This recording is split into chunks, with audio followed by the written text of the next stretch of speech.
IRFC के ऊपर सवाल है, 163 की बाइंग है, कह रहे हैं अभी निकल जाऊं या एवरेज करूं, 5 साल का लंबा व्यू है। IRFC, बहुत लोग ऐसे हैं जो लंबी अवधि का नजरिया रख रहे हैं रेलवे के ऊपर, फंसे हुए हैं सभी, लेकिन कह रहे हैं कि 5 साल का नजरिया है। 165 के आसपास अभी शेयर का भाव देखने को मिल रहा है और 163 की बाइंग है। तो आप तो फिलहाल बहुत भाग्यशाली लोगों में से हैं जिनको कि 2 रुपए का मुनाफा हो रहा है यहाँ पर। 5 साल का नजरिया है सर, IRFC में क्या करना चाहिए? वैसे तो ज्यादातर सवाल हमारे पास रेलवे पे नुकसान के ही आते हैं, आपकी टिप्पणी?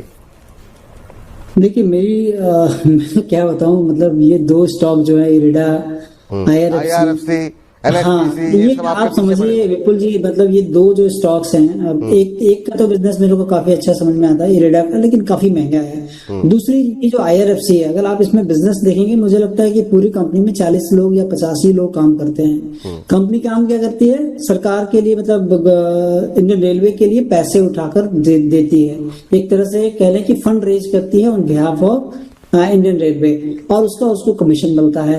तो बिजनेस समझना कि ये कमीशन जो मिल रहा है इनको, और लगातार आप देखें 3-4 सालों से इनके कमीशन इनकम एकदम फ्लैट रही है, 6000 करोड़ के आसपास का मिलता है, और एक ऑलरेडी इतना बड़ा गेन आ चुका है।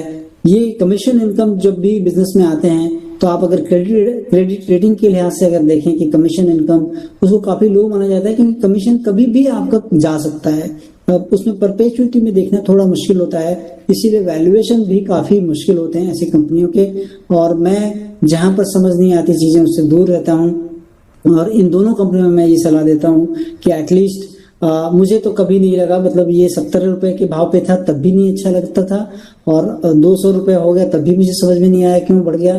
तो ये दोनों चीजें जो हैं मुझे एकदम, क्योंकि वैल्यूएशन जब हम लोग फंड मैनेज करते हैं, खुद का पैसा लगाते हैं, तो काफी बारीकी से देखते हैं, और उस चीजों में बहुत सारी चीजें हमारे दायरे के, जो हमारी स्टडी है या हमारे जो पैरामीटर्स हैं उसके बाहर रहते हैं। तो जब भी कोई चीजें बाहर रहती हैं, कितनी भी अट्रैक्टिव हो, हम नहीं लेते हैं उसको, और वैसा सलाह नहीं देते हैं। चलिए, तो ठीक है, ये रहा यहाँ पर IRFC के ऊपर।